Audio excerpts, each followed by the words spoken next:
Thomas stood before the massive gates of Buckingham Palace, his heart pounding against his ribs like a caged bird desperate for freedom. The morning mist clung to the iron bars, making the ancient structure appear even more imposing than usual. In his trembling hands, he clutched a worn photograph of his father, Captain William Harrison. Dressed in the scarlet uniform of the Queen's Guard, the photograph had been taken 30 years ago, when William was just 22 years old. Same age Thomas was now. The resemblance was striking, the same determined jawline, same steel-gray eyes, same proud posture that spoke of unwavering loyalty to the crown. But where his father had exuded confidence, Thomas felt only nervous energy coursing through his veins. Thomas had grown up hearing stories of his father's service. How William had stood guard during state visits, never moving a muscle, even when tourists tried to make him laugh or react. How he had protected visiting dignitaries with his life, earning commendations for his dedication. How he had served with such distinction that other guards looked up to him as a mentor and friend. Those stories had shaped Thomas's entire childhood.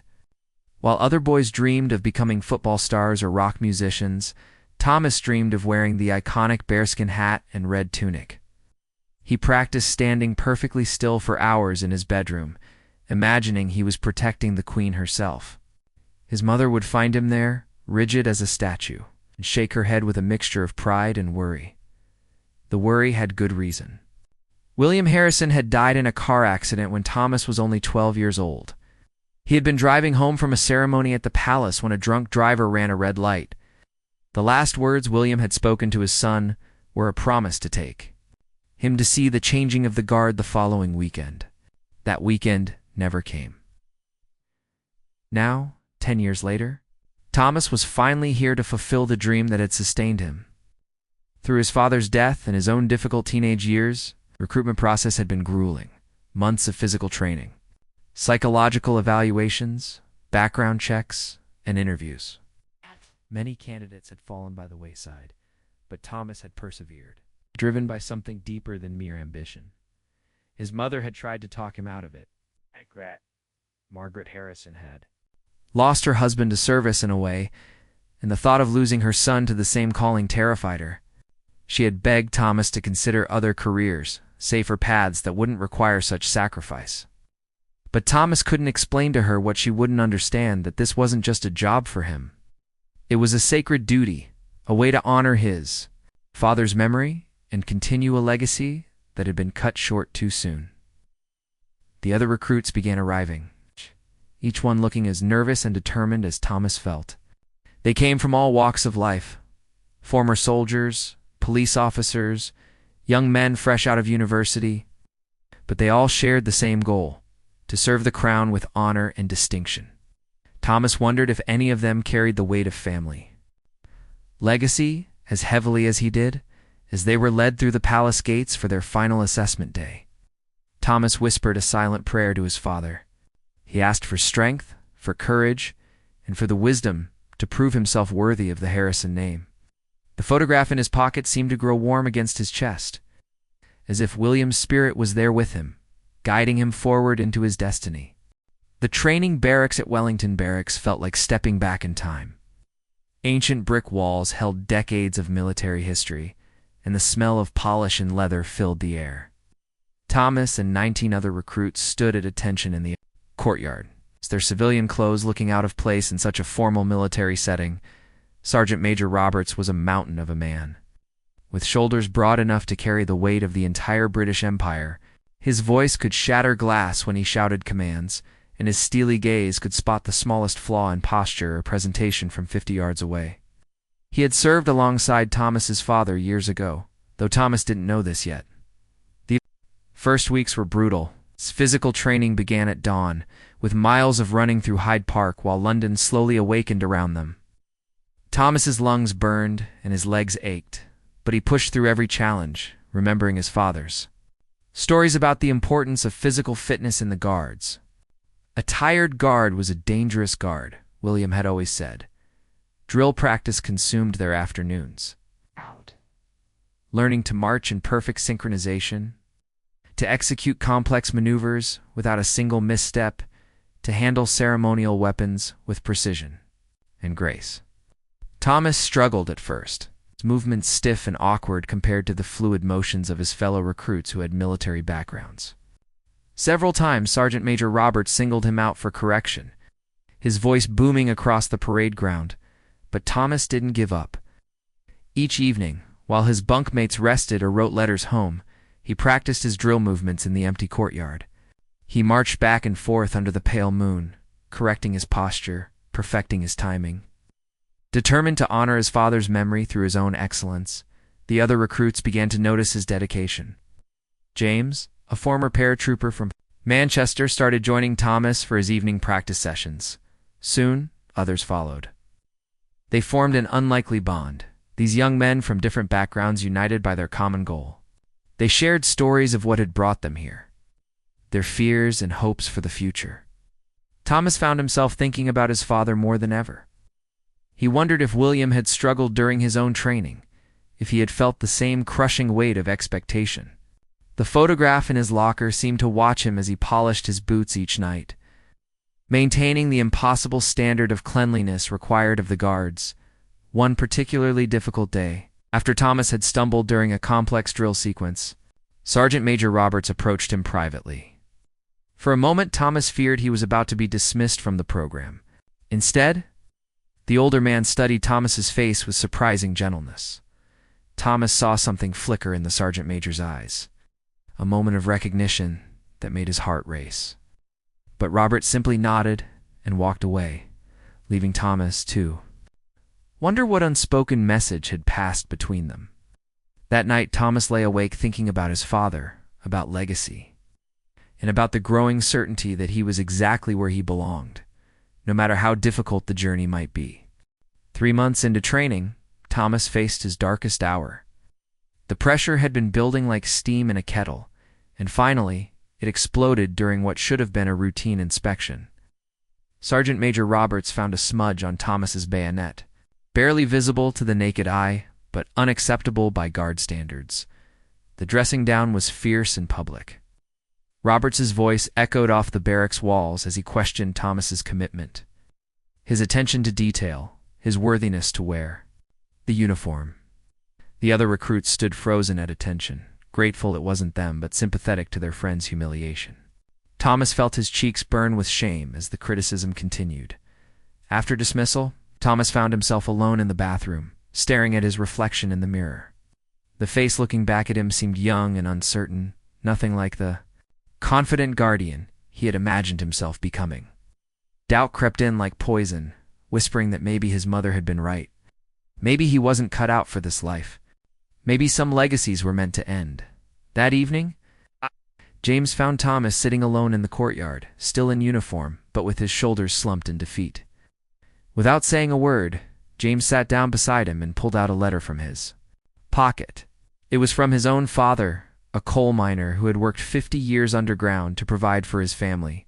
James read aloud, "Son, the only failure is giving up before you've given everything you have. The mountain doesn't care how many times you fall climbing it. It only cares that you keep climbing."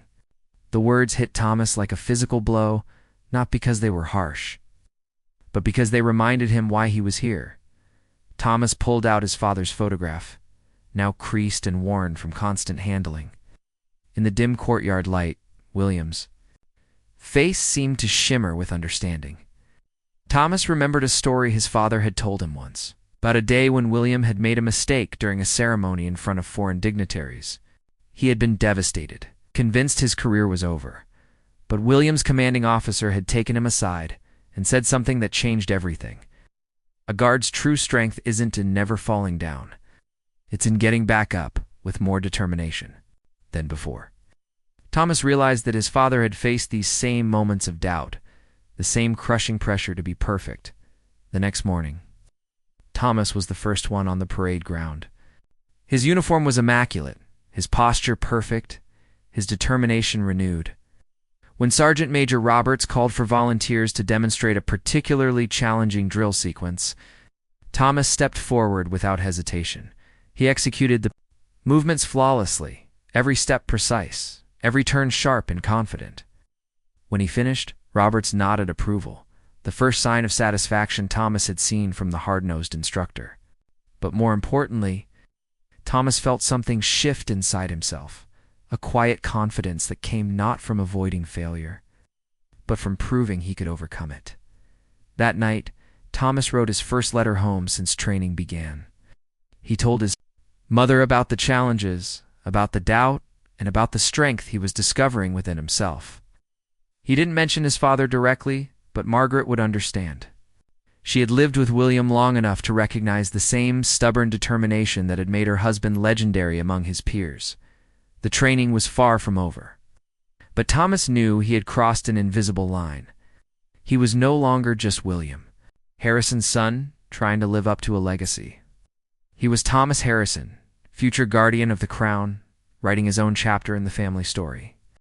The evening sun cast long shadows across the parade ground as Thomas practiced his ceremonial movements one final time before graduation.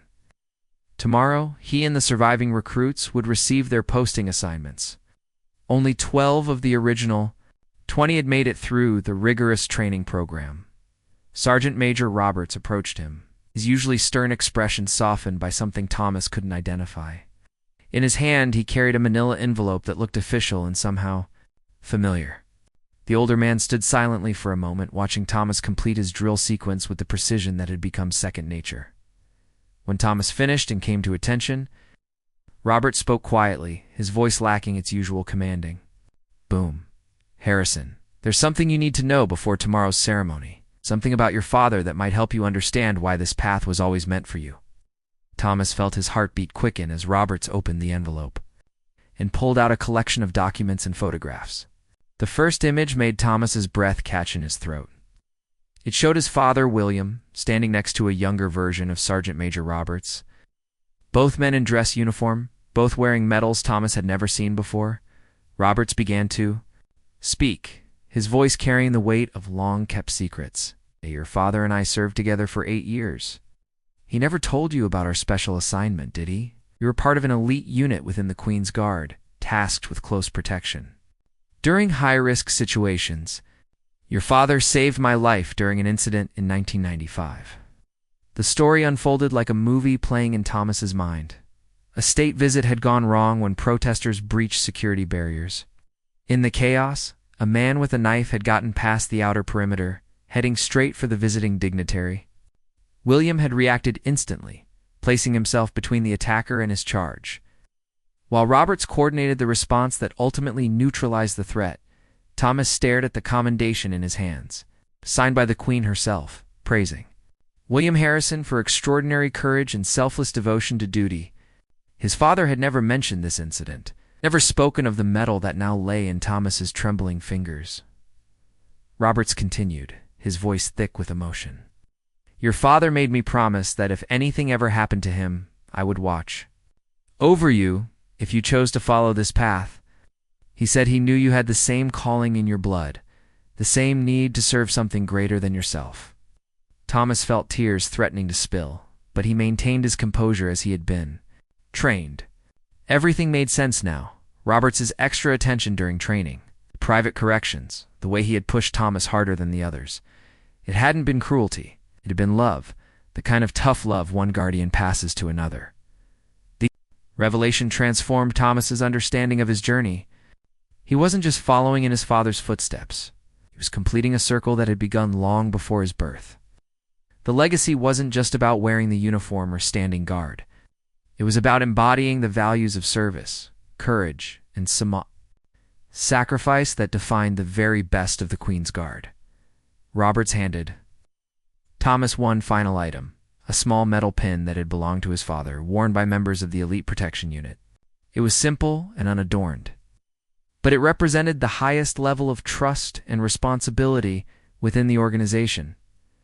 As the sun set behind the ancient walls of the barracks, Thomas understood that tomorrow's graduation was not just the end of his training. It was the beginning of a legacy that would honor his father while establishing his own place in the long, proud history of those who guard the crown. That night, Thomas called his mother for the first time since training began. When he told her about Sergeant Major Roberts and his father's hidden service, Margaret wept with pride and understanding. She finally realized why Thomas had needed to walk this path, why some callings transcend fear and loss to become destiny. Dawn broke crisp and clear over London as Thomas prepared for his graduation ceremony. His dress uniform hung perfectly pressed on its hanger, the scarlet tunic gleaming with fresh polish, the brass buttons catching the early morning light. Every piece had been inspected and re-inspected until it met the impossible standards of the Queen's Guard. In the mirror, Thomas barely recognized himself. 6 months of training had transformed him from a hopeful young man into a disciplined guardian. His posture was ramrod straight, his eyes alert and focused, his entire bearing radiating the quiet confidence that came from knowing he had earned his place among the elite. His mother arrived early, wearing the blue dress she had worn to William's funeral, but today it seemed less like mourning attire and more like a celebration of life continuing. Margaret Harrison had aged in the years since losing her husband, but seeing her son in uniform seemed to restore some of the light to her eyes. She carried with her a small wooden box that Thomas had never seen before. With trembling hands, she opened it to reveal William's service medals, polished to a brilliant shine. Among them was the commendation Roberts had shown him, but there were others too. Medals for faithful service, for courage under fire. Margaret's beyond the call of duty. Margaret's voice was soft but steady as she spoke. Your father would have wanted you to wear these today.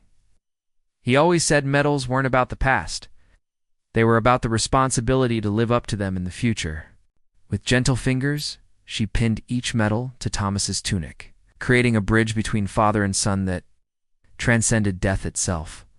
The ceremony took place in the grand courtyard of St. James's Palace, with families and dignitaries gathered to witness the newest guards take their oath of service.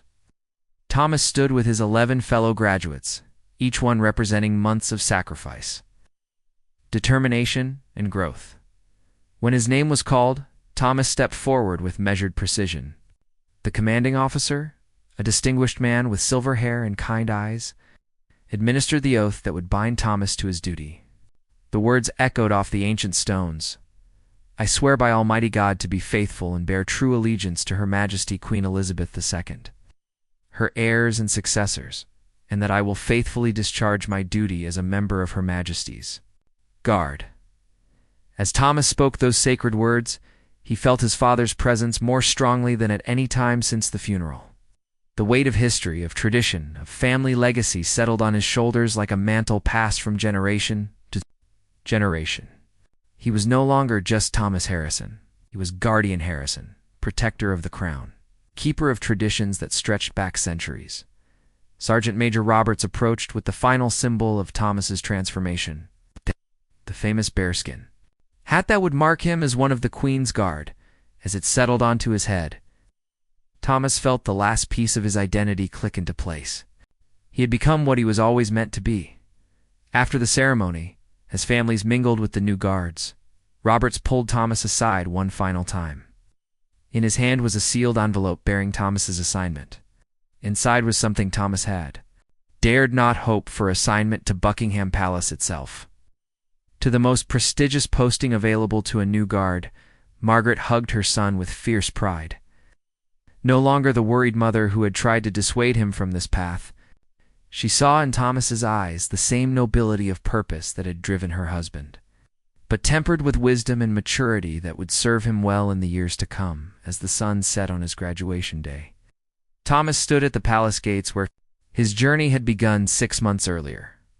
But now he stood as a guardian, ready to take his place in the long line of men and women who had dedicated their lives to service, honor, and duty. Thomas's first day of actual duty arrived with a London drizzle that made the palace stones glisten like jewels. He stood at his assigned post outside Buckingham Palace, the weight of the bearskin hat familiar now after weeks of practice. His rifle held with the precision of a master craftsman. Tourists began gathering early, their cameras clicking and flashing as they marveled at the silent sentinel in his scarlet uniform. Children pressed close to the railings, trying to make him smile or move, just as they had done with his father decades before. Thomas remained motionless, his eyes fixed on some distant point. his mind alert to every sound and movement around him. An elderly woman approached the gates, moving slowly with the help of a walking stick. Something about her caught Thomas's attention, though he couldn't turn his head to look directly at her. She stood quietly for several minutes, not taking photographs like the other tourists, just watching him with an expression he couldn't quite read. When his relief arrived for the changing of the guard ceremony, Thomas marched with perfect precision to his new position. As he passed the elderly woman, she spoke softly, just loud enough for him to hear. "You stand just like your father did, young Harrison. William would be so very proud." Thomas felt his heart skip, but his training held firm. He gave no outward sign of recognition, continuing his measured steps to the next post. But inside, he was reeling. How had she known? Who was this woman who recognized him after all these years? During his break, Thomas sought out Sergeant Major Roberts, describing the encounter in detail. Roberts smiled knowingly, the first genuinely warm expression Thomas had ever seen on the older man's face. The woman was Lady Catherine Pemberton. Roberts explained, a member of the royal household who had worked at the palace for over 40 years. She had known William Harrison personally, had watched him stand guard on countless occasions, had even spoken with him about his young son who dreamed of following in his footsteps. Lady Catherine had made a point of being there for Thomas's first day, Roberts revealed, wanting to witness the continuation of a legacy she had watched begin so many years ago. It was a tradition she had maintained for the children of guards she had known, a way of honoring both the past and the future. As the day progressed, Thomas felt himself settling into the rhythm of palace life, the constant flow of tourists, the careful choreography of the changing of the guard, the quiet moments between ceremonies when he could reflect on the magnitude of his responsibility. He was protecting not just buildings or people, centuries of history and tradition. That evening, as Thomas removed his uniform and carefully stored each piece, he found a small note tucked into his locker. It was from Lady Catherine, written in elegant script. "Your father once told me that being a guard wasn't about standing still. It was about being the steady point around which the world could safely turn.